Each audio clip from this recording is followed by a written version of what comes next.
Death has come to your little town, creepies, and with it comes something we've been dying for, a brand new Halloween horror game featuring none other than Michael Myers himself. So excited.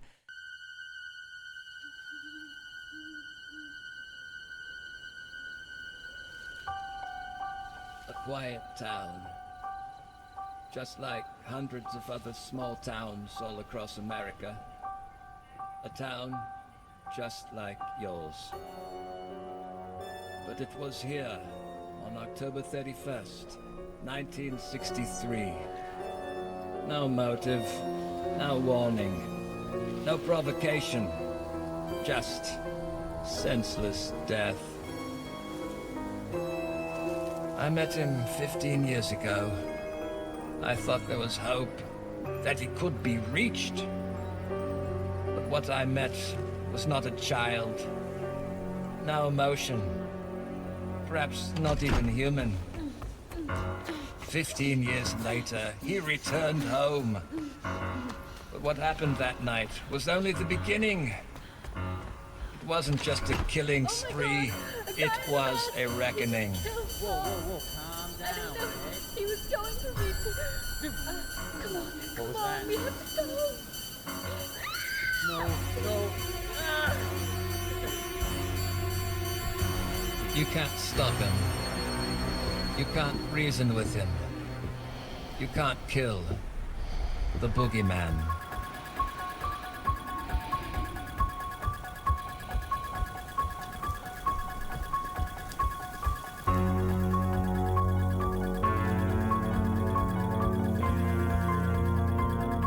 This game will be dropping in 2026 for PlayStation 5, Xbox Series X and S, and PC. So let's dive into everything we know so far.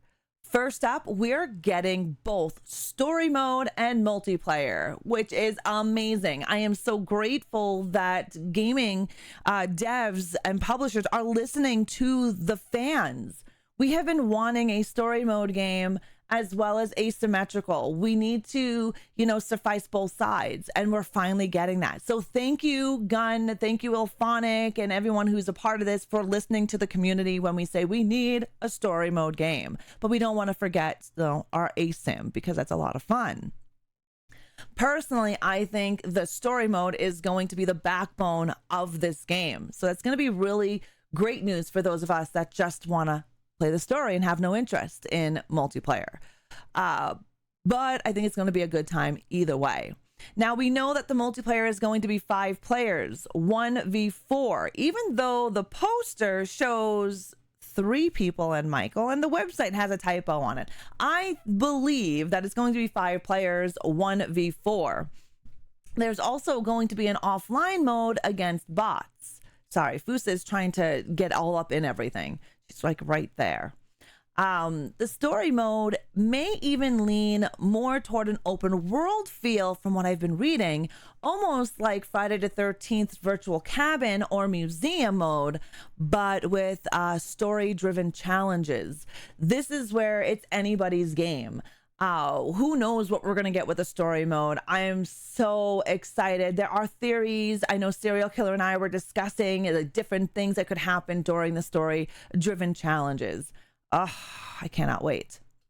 Now, this is where things get juicy. Okay, so Matheson, the lead designer at Illfonic, has confirmed that the stealth is going to be a big factor for both survivors and for Michael. Now, the survivors are going to have to be in the shadows, lurking around Michael so they can probably save Haddonfield residents, as well as trying to call the authorities. And with Michael, obviously, you're going to do your stealth and kill everybody. Now, that's the whole part of Michael, right? He's a stealthy mofo, cold, calculated, and he's scary. He's not called the Shape for nothing. Do you know what I mean? Now, let's get to gameplay talk. Survivors, like I just said, gonna have to stick to the shadows, warn Haddonfield residents, find ways to contact the authorities. Michael, probably cut your phone lines, killing power, murderizing people of Haddonfield, as well as murdering you and the cops so they don't stop his killing spree, right? Now, offline or online, the game is going to reward stealth, strategy, and skillful play. So you're not going to be left out of anything. Now, there is a lot that can be done, and we know it will be a team-based play. But just like every team-based play, there's always those group of people that want to do everything themselves. It happens.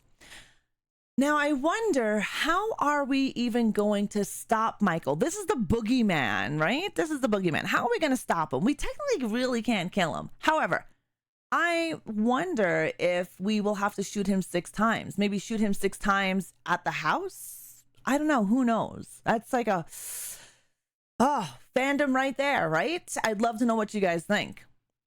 Now, if you made it this far in the video, I want to know who's your favorite final girl in any of the Halloween slashers besides Laurie Strode. We have a few final people. Tell me in the comments who's your favorite.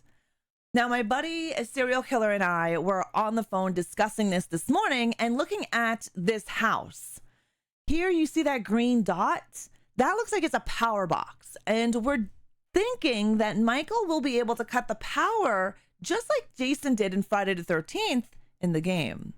Now, survivors may have to repair this said box and phone and even call Dr. Loomis and the police. Could you imagine the feel of Dr. Loomis storming on there with the police behind him, backing him up? It's going to be exciting. And speaking of Dr. Loomis, will he be a playable character? Would he be like Tommy Jarvis is in Friday the 13th? Now, if you didn't play Friday the 13th, Tommy Jarvis was a last-ditch effort to kill Jason. Okay, so in the video game, you would repair the walkie-talkie, the whole walkie-talkie, the electricity on there, and you would call Tommy Jarvis. So someone would get the power running, put the fuse in the fuse box, it would power the walkie-talkie that you would get onto, and you would call Tommy Jarvis, and then Tommy Jarvis would come on the scene, and with Tommy Jarvis and one of the playable female characters, you will be able to kill Jason Voorhees. Now, I'm kind of curious with how Dr. Loomis is going to be. Is this going to be a similar setup? Will you need Dr. Loomis and Laurie Strode, or Dr. Loomis and one of the girls? We don't even know who we're getting as characters. But as you can see in this poster and in the trailer, the girl that's running kind of looks like Laurie Strode, hair and jacket. So, you know? Anyways, that is my theory on the whole Dr. Loomis. This isn't just about escaping. Survivors may actually have to save townspeople from Michael, overthrow his rampage, and defend Haddonfield. Now, I'm not sure how they're going to do this. Are you going to run around and knock on people's doors and tell them that Michael is here? That part is still up in the air on who we're trying to save, like what parts of the town, right? Now, that's a whole new twist compared to like the Dead by Daylight type of asymmetrical horror where it's all about fixing gens and escaping. This game is more about than just escaping Michael's clutches. There is a lot that's going to be at play here, and I am all for it because, my God, am I bored with Dead by Daylight. Okay, so the police officer, as you can see in this image, the police officer has a billy club, no gun, which makes me wonder, is he a playable character? Is he just an NPC in the game?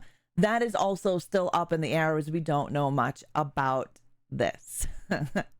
Now, let's talk Michael's mask, which is super important. We know how important masks are. Look at Jason universe. Okay, so Illfonic could not scan an original because none of the masks survived without degrading.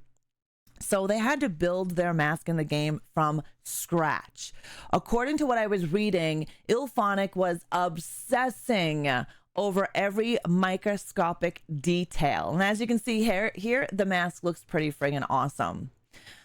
And based on what they're saying, we'll see classic Halloween locations. Now, I believe we will see the Myers house, the Strode house, the asylum, the school, downtown, and the gas station. These are all possible maps directly from 1978. So that's quite a few maps that we could actually get here. And we also know that there is a possibility to expand into other series of the chapters in the film. And for possible DLCs and map expansions, we could see part 2 bringing in the police station, the hospital. There's so much more that this can be done. In Illfonic and the producer, Akkad, all have said that there is open space for expansion here. So I think we're going to get more than just the 1978 film. And that could be for future stuff. Now, Malik Akkad, son of Mustafa Akkad, the original assistant producer, has emphasized that the team wanted to stay faithful to the original film. Like I said earlier, it's simple, it's effective, and it makes sense. But he's quoted saying, but the door is open to other films later down the line. So yeah, to me, we're going to be getting quite a bit. I think there's going to be a lot of content coming. And the fact that John Carpenter has been hand in hand in this whole thing as well has been friggin' amazing. So I'm not overly worried about IP rights going missing. I'm not worried on that level. I know some of you out there may be, and we're going to touch base on that in a little bit further. Maybe the missions. I mean, we know we're going to have missions. So maybe the missions will follow scenes from the movie, you know, like Michael killing the gas station guy, breaking into the hardware shop, stealing the mask, etc., etc. Again, this is all hearsay, not confirmed. This is just brainstorming, thinking of what possibilities could happen in this game. Now, let's address the elephant in the room. Gun Interactive is getting dragged because of how the Texas Chainsaw Massacre game ended, which we know upset a whole lot of people. The game was only out for a year and a half before it got murdered. Now, people are already bashing this new Halloween game, and Illfonic and Gun Media saying that it'll suffer the same fate. I don't think it's going to suffer the same fate. I look at things a lot differently than most, but I think this is going to be fine. But here's the thing. We don't know the full story with Gun Interactive and the Texas Chainsaw Massacre game. I know Gun said that TCM has reached its potential, and we know that's not true. We know it's not true. But think about this. Why would any IP holder stop making money from DLC, maps, characters, and merch, and possibly so much more? That doesn't seem right. That doesn't sit right. As a business owner, I'm not going to stop making money. So I don't think IP rights is an issue. I think there's something deeper going on behind the scenes. Maybe even some type of legal restrictions that prevent Gun Interactive from discussing with the public. But I don't believe, again, like I said, this is a right issue. I don't believe Gun Media was like, oh, okay, yeah, well, we're done creating this game because we're working on another game. I don't believe that. I do believe that there is something more sinister going on behind the scenes that Gun can't talk about, and maybe something to do with Black Tower Studios. I don't know. Again, I'm just throwing that out there as a person who does conspiracy theories and a person that looks at it more than just a gamer. I look at it from a business standpoint. That's just me. But if you ask this school, I don't think Gun Interactive wanted to stop working on Texas Chainsaw Massacre. Look at the love and detail they have poured into their games, Friday the 13th, and again into the Texas Chainsaw Massacre. Both were literal love letters to the franchise. And we know they are huge horror fans. I mean, if you sat down and listened to any of the Gun Interactive Twitch streams or YouTube streams, or any of the interviews with Matt Scotia and Will, any of them, you can tell that they are horror fans and they have a passion. So I do not believe that they wanted to stop the Texas Chainsaw Massacre game. I don't believe so. And again, I don't believe there are any issues with the IP rights. None at all. On that note, I want to know, what do you think down below in the comments? What do you think about the new game? Will this game do Michael Myers justice, or will it have the same graveyard fate as other horror asymmetrical games? I don't know. We definitely know the new universe didn't do any justice to Michael Myers. Stupid movies. Anyways, as you know, I don't consider those 3 new movies part of the Halloween franchise. They're just part of a new universe like Marvel. Before we start going on another rabbit hole there, drop your comments and thoughts in the section. I want to know if this is your favorite game coming out so far, your most anticipated game. Let me know. I also, if you got this far, tell me who your favorite slasher is. And don't forget, I will be playing Halloween the game live when it drops in 2026 over on my Twitch channel, which is right there, twitch.tv/ReAnimateHer. I love to see you there. Until next time, my ghouls, remember, death always comes to Haddonfield.